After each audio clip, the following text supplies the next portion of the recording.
All right, so in Quebec, there is a bunch of American alcohol that's going bad. The Quebec Liquor Board is getting ready to destroy $300,000 worth of American wine, I believe it is.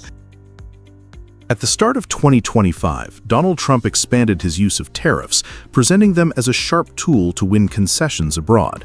Among the sectors caught in this new wave of trade retaliation was American alcohol. In February, after Washington imposed emergency tariffs on Canadian goods, Ottawa and the provinces fired back. Quebec, in particular, ordered its state-run liquor board to pull every American product from store shelves. From bourbon to California wine, the message was clear. If Trump wanted to weaponize trade, Canada would not be a silent target. What followed was a standoff that showed how a provincial decision could ripple through cross-border commerce, turning a presidential decree into a costly headache for American producers. The numbers illustrate the impact. Roughly $27 million worth of American alcohol has been sitting idle in Quebec's warehouses since early March. According to CTV News, about $300,000 worth of that stock reached its expiry window this summer. Initially, officials prepared to destroy the goods, a move that sparked public frustration about waste and fiscal responsibility. Facing criticism, the province changed course and announced the products would be donated to hospitality schools and community organizations. Items such as boxed wine, rosé, and ready-to-drink cocktails were redirected to educational use rather than poured down the drain. In practice, Quebec absorbed the short-term costs of storage and lost sales. Yet the choice also demonstrated resilience. Instead of allowing Trump's tariffs to dictate the terms, the province turned unsellable stock into an opportunity to strengthen local institutions and protect domestic producers. Now into the troubles facing the American wine industry in the face of President Trump's tariffs. And some wineries are telling NBC News they may not come back from this trade war. The American alcohol sector has not escaped unscathed. The Distilled Spirits Council of the United States reported in August that U.S. exports to Canada plunged by more than 60% in the first half of 2025.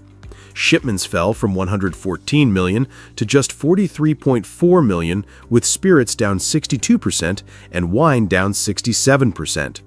That drop translates into losses of hundreds of millions for American producers, many of whom counted Canada as their second largest export market.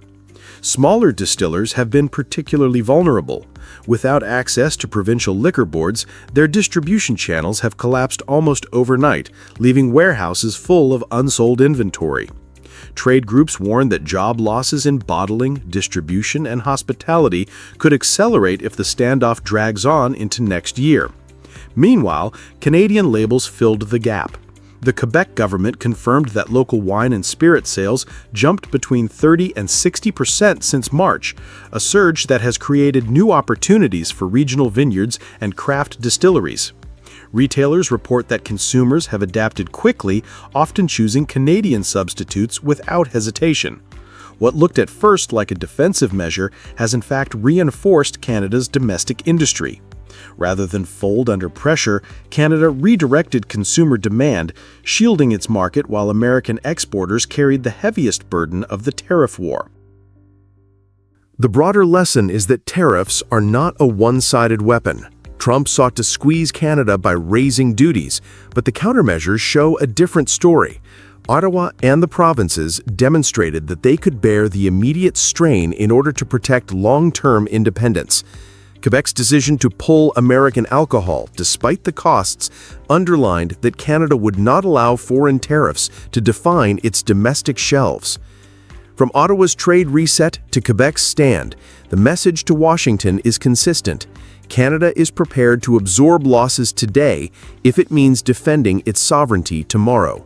American distillers now face shrinking exports, while Canadian producers and retailers adapt and expand. In this contest, the balance of pressure does not rest solely in the White House. It is shared, and Canada has proven it can carry its share with determination.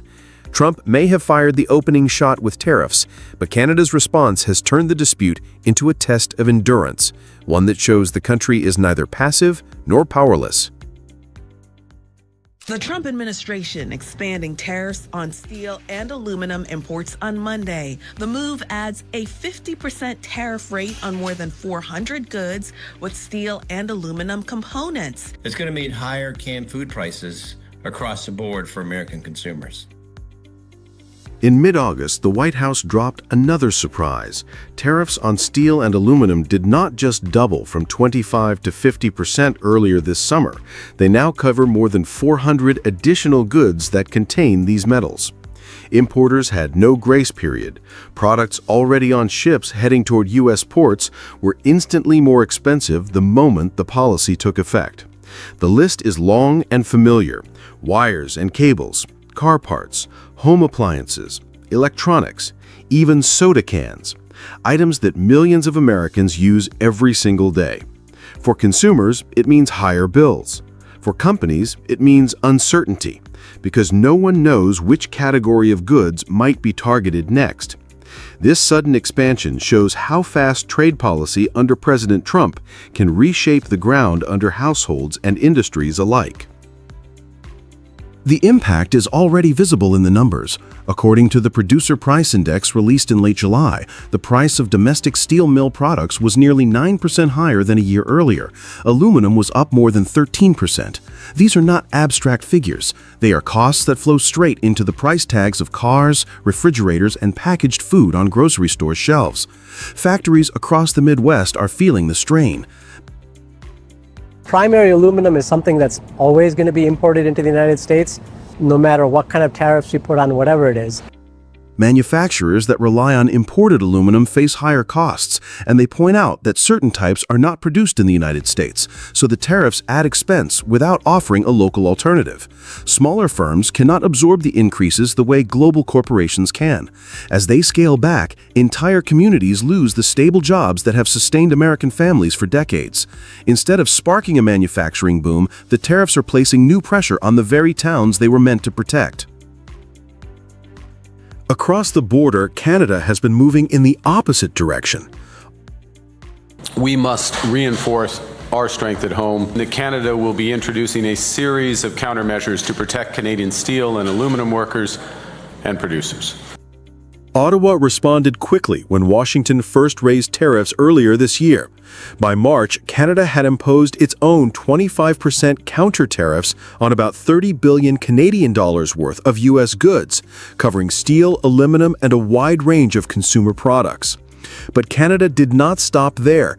It introduced tariff rate quotas that limit how much foreign steel can enter the country, and expanded procurement rules so that only Canadian firms or trusted partners can bid on government projects requiring steel and aluminum.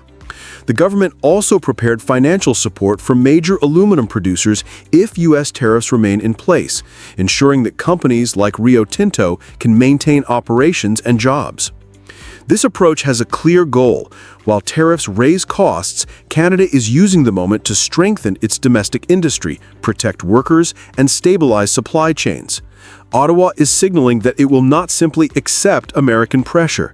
It is defending its own market while keeping its industrial core intact. The contrast is striking. In the United States, tariffs were sold as a promise to bring jobs back and make industry stronger. Yet the evidence so far points in the other direction.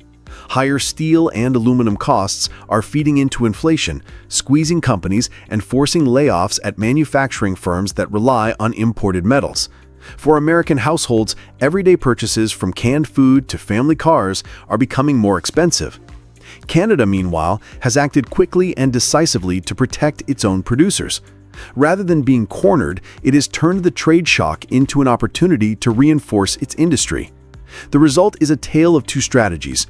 One is creating turbulence for consumers and manufacturers at home. The other is building resilience in the face of pressure. This is the test of tariff politics. Pushed too far, short-term protection ends up hurting the very workers it promised to defend. Trump's trade policy now shows how protection can backfire, raising costs at home while unsettling global commerce. Deadline is just hours away. Canada still has not secured a deal. That means Canada could face a 35% blanket tariff from the U.S. starting tomorrow on products not covered by our free trade deal. On August 1st, President Trump followed through with his warning. Canada now faces a 35% tariff on goods deemed non-compliant with CUSMA. The move was pitched as a power play, a way to punish Canada for dragging its feet on a new trade deal. But when the tariffs landed, something was missing. The most strategically vital sector, Canadian oil, was left untouched. While steel, aluminum, auto parts, and even copper tubing were swept into the new rules, Canada's crude oil exports, which make up 50 to 70% of U.S. oil imports, remained exempt. That's not a small omission. Canada sends over 4 million barrels of oil per day to the U.S., most of it heavy crude, refined in American Midwest facilities. If Trump wanted to hit where it hurts, this wasn't it. This wasn't pure luck. Canada's export profile has been quietly evolving. According to the Canadian Chamber of Commerce, over 80% of its exports to the U.S. still fall under CUSMA protections. These include not just oil, but natural gas, key food items, and many automotive components produced in joint supply chains. Even in copper, one of Trump's headline targets, the damage was limited. The 50% tariff only applies to semi-finished products like tubes and wiring. Canada, however, mostly exports cathodes, anodes, and concentrates, forms that remain unaffected. In effect, Trump's copper move sounded louder than it actually struck. By shaping its trade flows around what's already CUSMA compliant, Canada didn't just survive Trump's tariff spike, it outmaneuvered it. Does Canada have any leverage in these trade negotiations? Not much. And you've seen that even though we have probably the most ideal prime minister to be negotiating, the problem is that Canada doesn't have a lot of leverage here, in part because you're dealing with a crazy person, and it's really hard to negotiate crazy. But then came something more political than economic. Just hours before the deadline, Trump posted on Truth Social, tying trade negotiations to Canada's recognition of Palestinian statehood. Suddenly, the story shifted from tariffs to geopolitics, and Trump framed Canada's position as a reason for rejecting a deal. To outside observers, it looked like the rules were changing mid-game. One day, the issue is trade balance. The next, it's foreign policy. The message to Canada? There may be no clear path to a yes, even if Ottawa were ready to deal. That's why Prime Minister Carney's government didn't rush. As of August 1st, Carney made clear that negotiations could, and should, continue past Trump's deadline. Unlike others, Canada wasn't chasing a signature. It was seeking leverage. Canada right now, due to its CUSMA deal, kind of has a better deal than that already. And so if Canada were to face that 15% tariff across the board, well, that would not be a good deal at all for Canada. And so they're better to take their time and continue to try and effort a deal that will be better for our country. Trump's administration may have expected panic, but what it got was calculation.